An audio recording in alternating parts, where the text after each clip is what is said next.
My birthday is on March 2. 今回は日付の言い方について話していきますね。先日、生徒さんたちにこんな質問をしてみました。外国の人と日付の話をするときに何か困ったことはありますかと聞いて、そうするとね、意外にも特に困ったことはないと答えたんです。ちょっと正直驚きました。というのも、私はね、これまでいろんな国に住んできて、日付の言い方で困ったことは何度もあったからですね。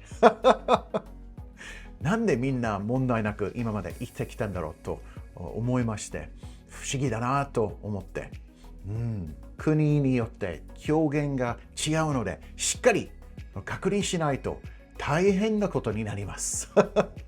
これは結構大事なポイントかな、と思ってたので、今回これをテーマにしました。I hope this is going to be an interesting topic for us to dive into. We'll look at the problem, the reason, the solution, and some example sentences.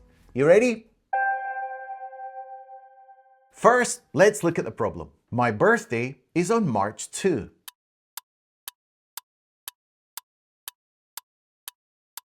My birthday is on March 2.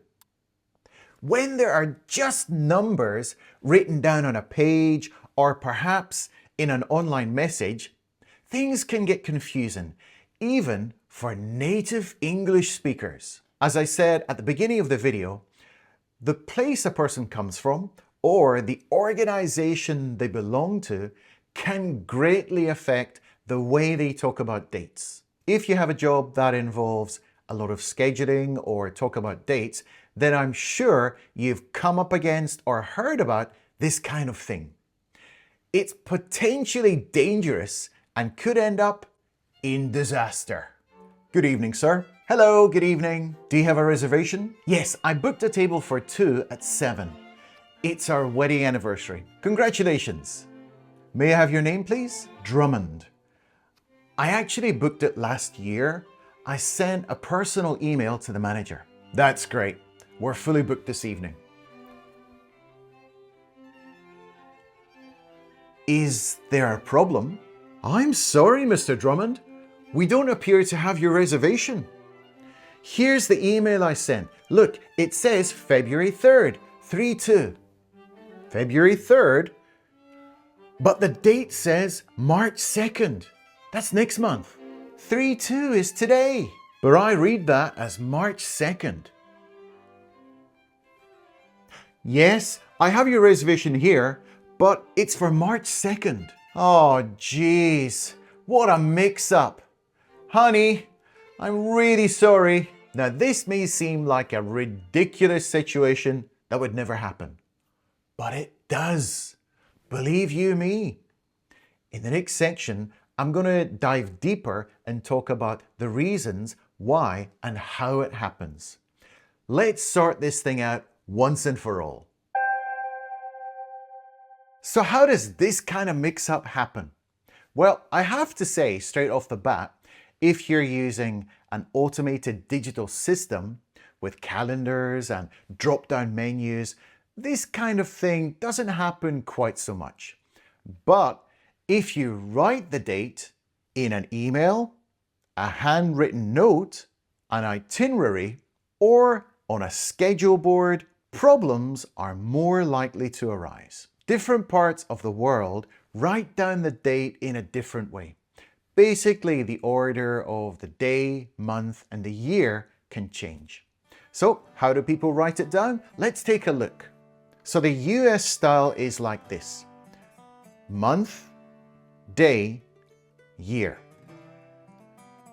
So it'd be 07/04/2025 would be July 4th, 2025. In most of the world, they use the day, month, and year.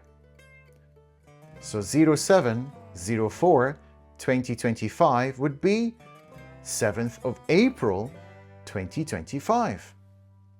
The ISO standard and also for Japan, China, and some other countries, they do year, month, day. So 2025 0704 is 2025 July 4. So the main problem is ambiguity. If you see 0704 2025, an American reads July 4th. A Brit or an Aussie reads April 7th. This can lead to miscommunication with things like making travel arrangements or scheduling delivery dates or filling out forms, and can cause serious mix-up or just all-round frustration. Sometimes the context can help us figure it out. For instance, 13/05 2025 can only be understood as being May 13th because there is no 13th month. I find myself doing this kind of thing rather a lot. So, why do we have these differences in speech in the first place? Well, the American format reflects how people often say dates in speech. July 4th, 2025. Many countries prefer smallest to largest. Day, month, year. And this makes the most sense to me personally. It's the same for when you're writing an address, a postal address in English. We go from the smallest to the largest.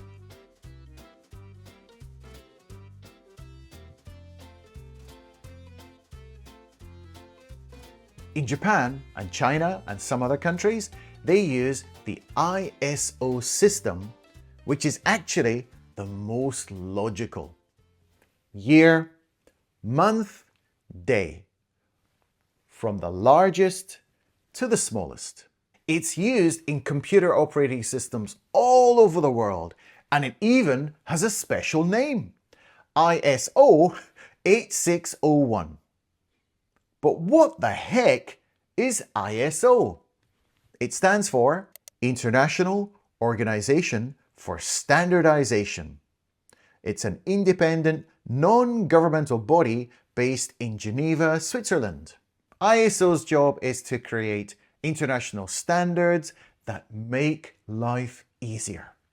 Everything from shipping container sizes to credit card dimensions to how dates are written.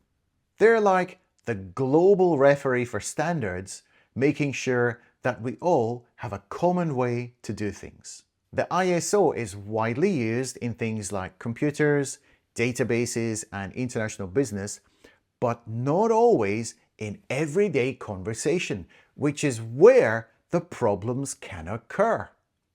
Now, I've put together a handy table which has got all the points that I've gone over so far. Take a look.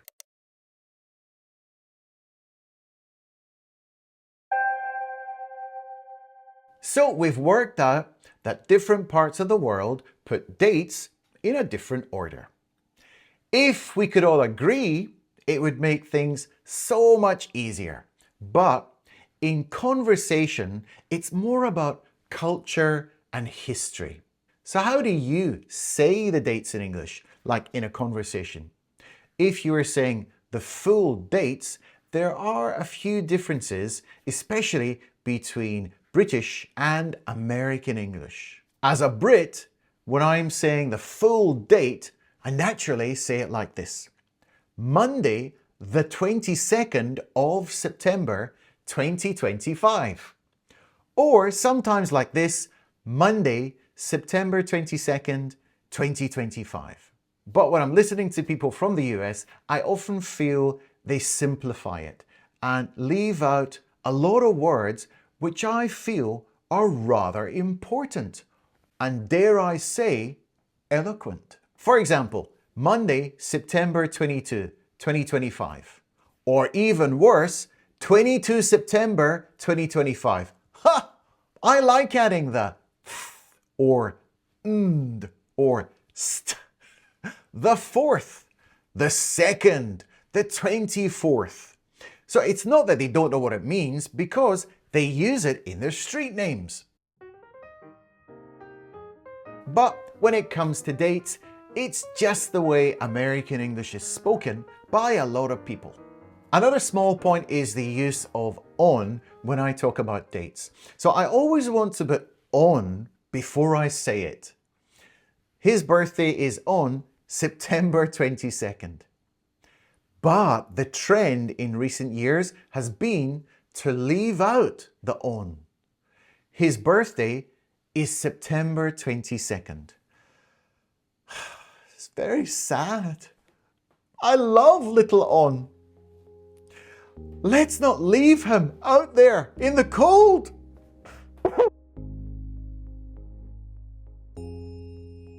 In our kids' lessons here at the school, I always make sure they write the full date at the top of their page.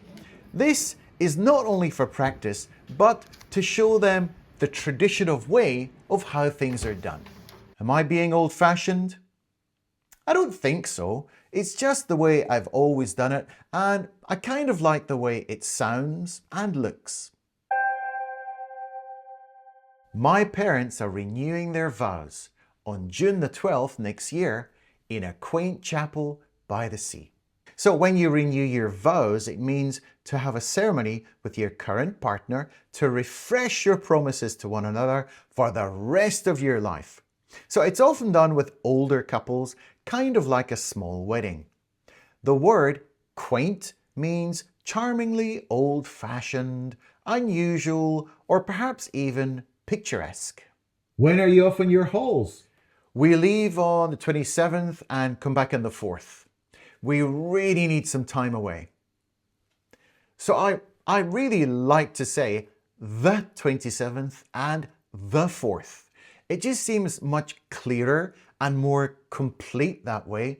But of course, not everybody speaks that way. Some people use a much more simple method. But personally, I like to speak that way. Now, the other expression there, your hauls. So this is like a long holiday, like a vacation, maybe for 10 days or 2 weeks. And British people often talk about your hauls. Where are you going in your hauls? Not long to the halls. Our favorite bakery opened July 20, and they have a fantastic array of bread and pastries. I use the more simple way of saying it this time without the th or the on, but I guess it gets the point across. And if there is a nice array of something, it means they have a wide selection, lots to choose from. Mickey Mouse's date of birth is November 18, 1928, and Disney celebrate his birthday every year. DOB stands for date of birth. It's often spoken as date of birth, but written down DOB. So you often see it in official documents. And yes, even though Mickey Mouse is a fictional character, people all over the world still celebrate his birthday. At this point in time, that makes him 96 years old. Whew! Have you ever had any mishaps when talking about dates in English? Let me know down in the comments below. By the way, a mishap is pronounced mishap, not mishap, mishap. Just a little problem or a miscommunication. So even though I've been living in Japan all this time, I still can't get used to the Japanese style of putting the year first and then the month and then the day. I don't know, I'll just never get used to it. But I'm interested to hear your opinions.